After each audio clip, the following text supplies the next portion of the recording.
Hello दोस्तों, कैसे हैं आप लोग। मैं नागेश कुमार स्वागत करता हूं आपका अपने चैनल गुरुजी नॉलेज वर्ल्ड पर। और आई होप कि आप लोग बहुत अच्छे होंगे। ठीक है, स्टडी अच्छे से चल रही होगी आपकी। कॉन्टीन्यूसली जो क्लासेस आपको मिल रही हैं उन क्लासेस को आप अच्छे से कवर कर रहे होंगे और उसका बेनिफिट ले रहे होंगे। ठीक है, और अगर आप मेरे चैनल पे नए हैं, फर्स्ट टाइम विजिट किया है, तो चैनल को सब्सक्राइब कर लीजिए। ठीक है, क्योंकि एक इंग्लिश के सेक्टर में जितने भी फॉर्मेट्स आपको इंग्लिश के मिलते हैं वो सारे फॉर्मेट्स में मैं आपको इंग्लिश की क्लासेस प्रोवाइड कर रहा हूँ। तो लाइक करिए, क्लासेस को पसंद आ रही हैं तो कमेंट करिए, फीडबैक दीजिए अपना और शेयर करिए अपने फ्रेंड सर्किल में। ठीक है, और लास्ट में मैंने आपको एक्टिव पैसिव में पढ़ाया था फ्यूचर इंडेफिनिट। तो इंडेफिनिट के तीनों पार्ट्स कंप्लीट हो चुके हैं और आई होप कि उनकी आपने अच्छे से प्रैक्टिस भी कर ली होगी। ओके, अब नेक्स्ट मैं स्टार्ट करने जा रहा हूं आज कॉन्टिन्यूअस। ठीक है, और टेंसेस में आपने कॉन्टिन्यूअस को अच्छे से पढ़ा है। जिन लोगों ने टेंस नहीं पढ़े हैं वो चैनल पर जाके प्लेलिस्ट सेक्शन में जाके वहां पर टेंसेस की प्लेलिस्ट बनी हुई है, उसको देख सकते हैं, क्योंकि टेंसेस आपको आना बहुत जरूरी है। उसके बाद ही एक्टिव पैसिव आप अच्छे से कर सकते हैं। सो बिना देरी किए स्टार्ट करते हैं। So now let's start. Okay, so आज कौन सा टेंस है? आज है प्रेजेंट कॉन्टिन्यूअस।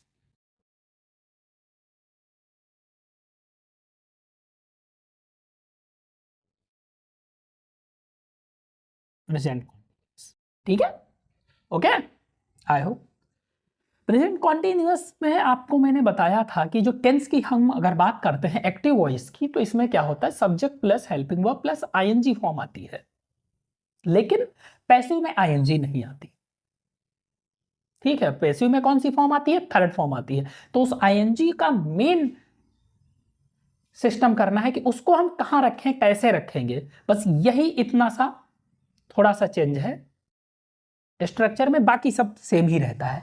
तो स्टार्ट करते हैं। जैसे मान लिया मैंने लिखा सी इज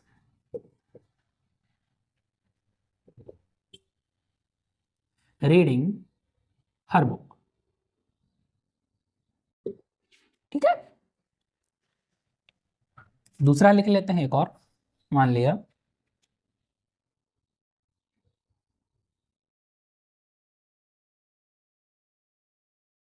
दे आर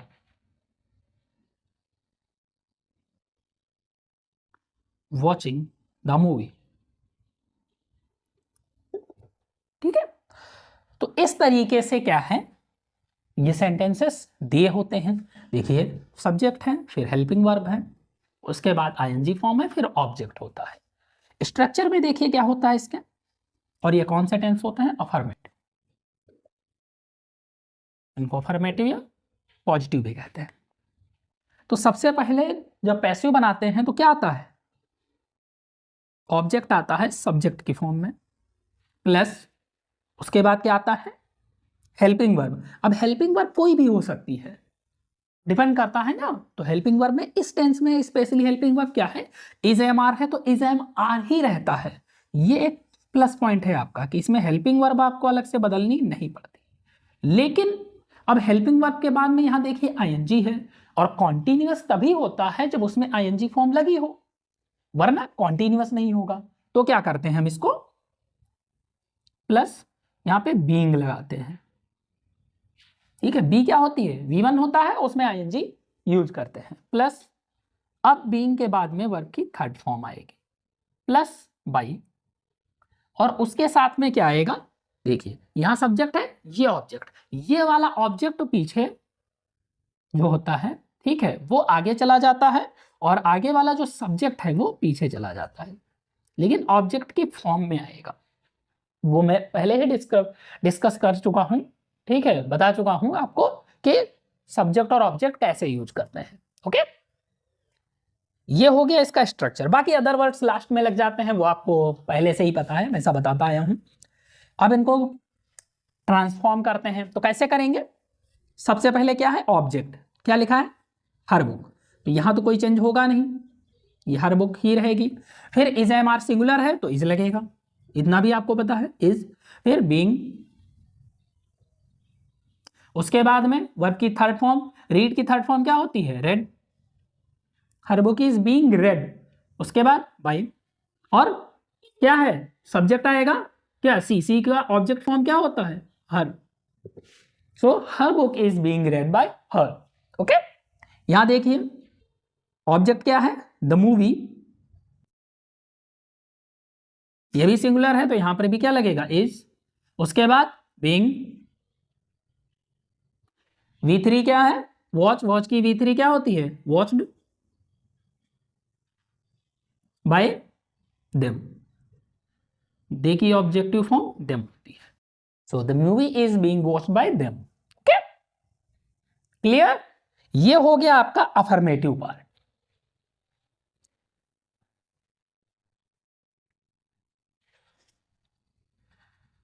और अफर्मेटिव के बाद में कौन सा पोर्शन आता है, नेगेटिव का।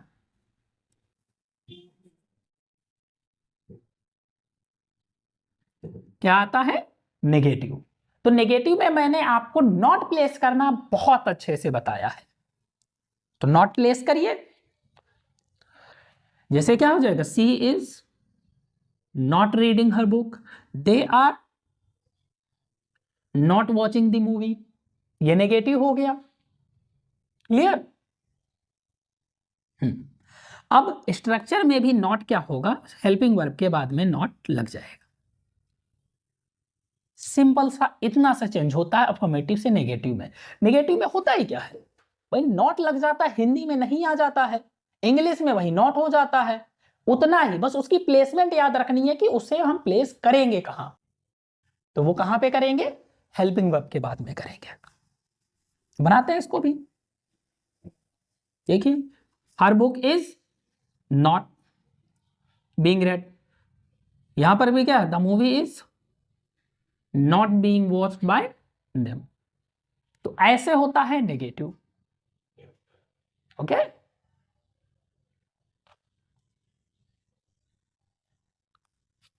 क्लियर, ये हो गया नेगेटिव।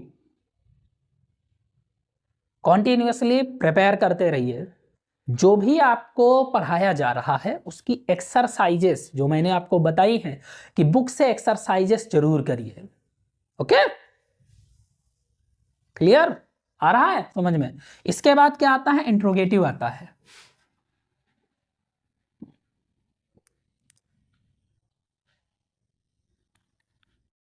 इंट्रोगेटिव भी प्लेसमेंट आपको पता है कि क्या होता है, हेल्पिंग वर्ब पहले आ जाती है, तो नए सिरे से लिख के बताते हैं एग्जांपल्स को। वैसे है वो एक ही एग्जांपल में आप सारे टाइप यूज कर सकते हैं, लेकिन अलग अलग बताएं ज्यादा बेहतर है।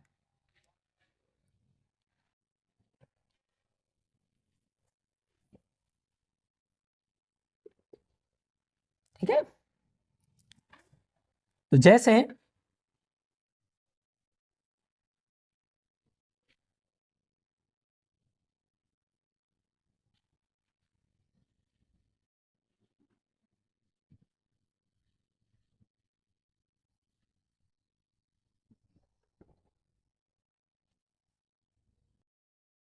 Are you beating the dog, second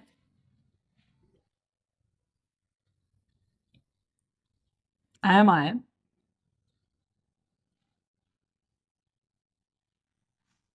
teaching you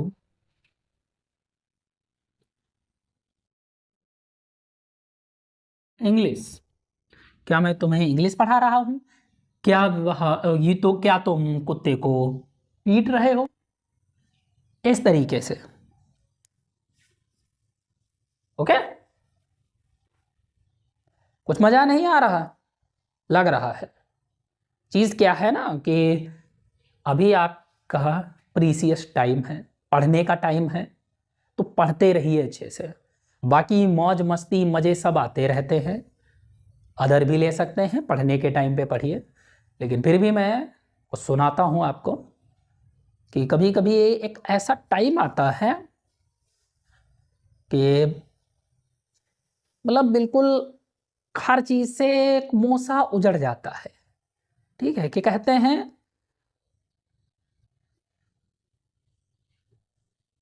अब नहीं चाहिए कोई जो पूछे हाल मेरा, कि अब नहीं चाहिए जो पूछे कोई हाल मेरा। ठीक है, और हिम्मत तोड़ तोड़ चुका है हर एक सवाल मेरा, और मुझे उस वक्त तन्हा छोड़ा गया, मुझे उस वक्त तन्हा छोड़ा गया जब मैं चाहता था कोई रखे ख्याल मेरा। ठीक है, तो ऐसा हो जाता है कभी कभी, मतलब वो चीजें ना एक टाइम पे अच्छी लगती हैं, जब आपको कभी कभी कुछ चीजों की बहुत नीड होती है ना तो नहीं मिलता। ठीक है, तो अभी आपकी क्या है, मेन जो प्रायोरिटी है वो स्टडी है, तो इसी पे मेन फोकस करिए। ठीक है, बाकी सब कोई जी ख्याल रखने वालों को भूल जाइए। एग्जाम्स आने वाले हैं एकेडमिक्स के भी, और कॉम्पिटेटिव एग्जाम्स तो चलते ही रहते हैं, इसलिए मेन फोकस आप एग्जाम पे रखिए। तो बस वही है कि अब नहीं चाहिए जो कोई पूछे हाल मेरा। ठीक है, कोई नहीं चाहिए, अब क्या है, सिर्फ मुझे ही हाल पूछना है, किसका, अपनी स्टडी का।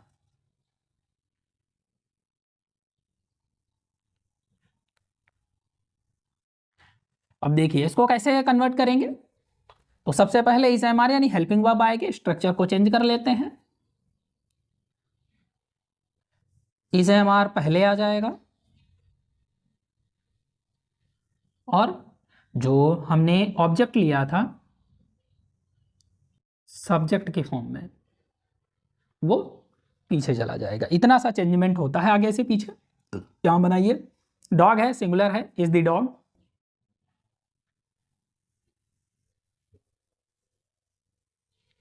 Is the dog being,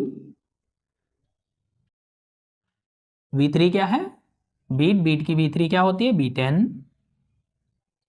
is the dog being beaten, और किसके द्वारा, कौन पीट रहा था, तो बाय यू। यू की ऑब्जेक्टिव फॉर्म भी यू ही रहती है। लास्ट में क्वेश्चन मार्क। यहां देखिए am I teaching you English, तो क्या हो जाएगा, इंग्लिश या यू। अब ये दो तरीके से बन सकता है, इसमें डायरेक्ट ऑब्जेक्ट भी है और इनडायरेक्ट ऑब्जेक्ट भी है, तो पहले डायरेक्ट से बनाते हैं। और ये चूंकि क्या है, ये इंट्रोगेटिव है, तो पहले हेल्पिंग वर्ब आएगी, तो ई जाएगा, इंग्लिश क्या है, इज इंग्लिश। अब उसके बाद बीइंग, टीच की फॉर्म क्या होती है, taught, third form taught. Teach में लोग कंफ्यूज हो जाते हैं, जैसे कैच कॉट कॉट होता है, कैच कैच्ड, गलत है। टीच टॉट टॉट होता है, टीच टीच्ड नहीं लगाएंगे, ईडी नहीं लगाएंगे इसमें। ठीक है, तो is English being taught by, ठीक है, और टॉट किसको, तुम्हें, तो यहां पे सीधे लिख लें टॉट यू, या तो लास्ट में टू यू लिख सकते हैं। ठीक है, टॉट यू बाय मी, इस तरीके से कर सकते हैं। या फिर इसको जब हम बनाएंगे इनडायरेक्ट ऑब्जेक्ट यानी यू के अकॉर्डिंग, तो क्या हो जाएगा,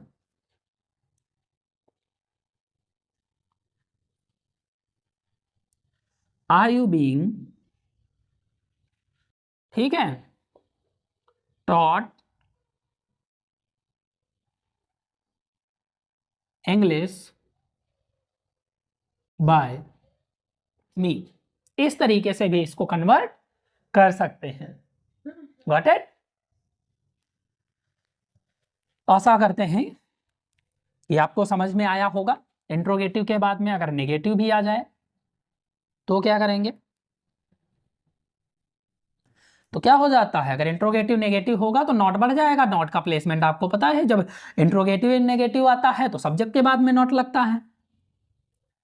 तो हेल्पिंग वर्ब में भी क्या होगा, सब्जेक्ट के यानी ऑब्जेक्ट के बाद में नॉट लग जाएगा। कन्वर्ट करते हैं, इसमें क्या हो जाएगा, is the dog not being, is English not being, are you not being, that's it. Any confusion, no. So let's आगे बढ़ते हैं। क्लियर।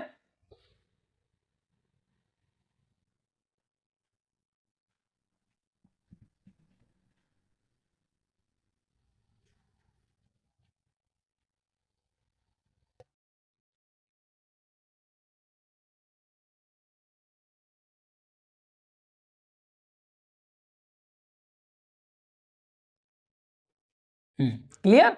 अब देखिए इसके बाद क्या आता है, डबल इंट्रोगेटिव। उसमें क्या होता है, सिर्फ क्वेश्चन वर्ड लग जाता है इंट्रोगेटिव से पहले, जैसे ये लग गया है इंट्रोगेटिव से पहले डबल वर्ड। ऐसे ही उससे पहले स्ट्रक्चर में, सेंटेंसेस में सिर्फ क्वेश्चन वर्ड इनसे पहले लगता है, दैट्स इट, और कुछ नहीं होता। जैसे चेंज कर देते हैं। देखिए मान लिया why are you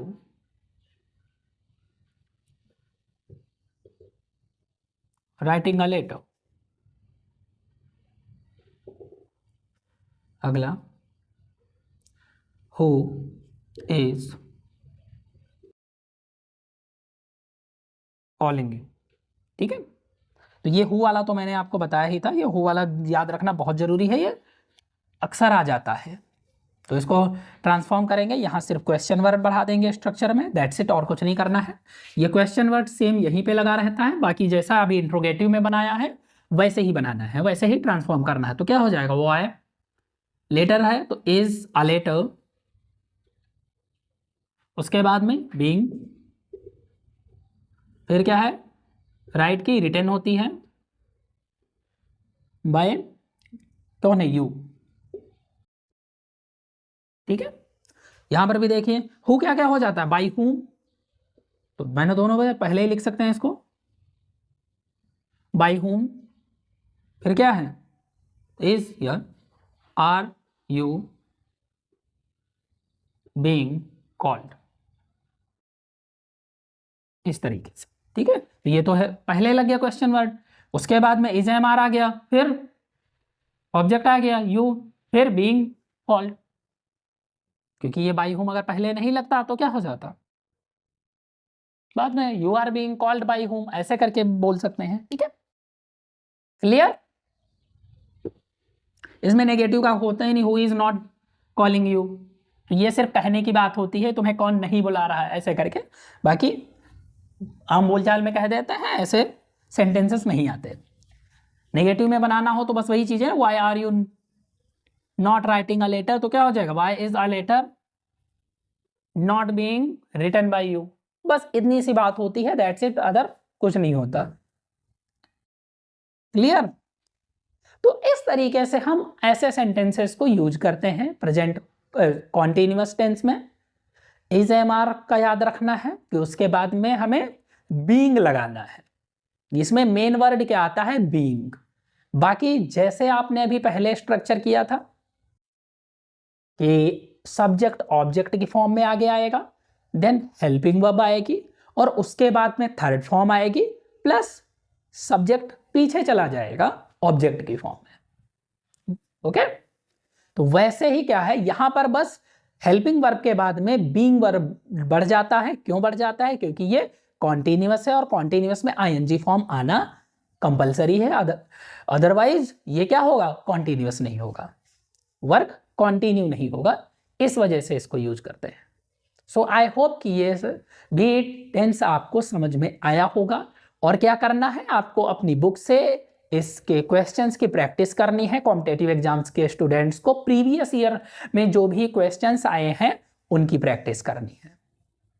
okay, so I hope it's enough for today, and thank you friends. If you want to contact to me, you can message me directly on my Instagram and Facebook, and please give me feedback in comment section. So that's enough for today. Thank you friends, have a nice time.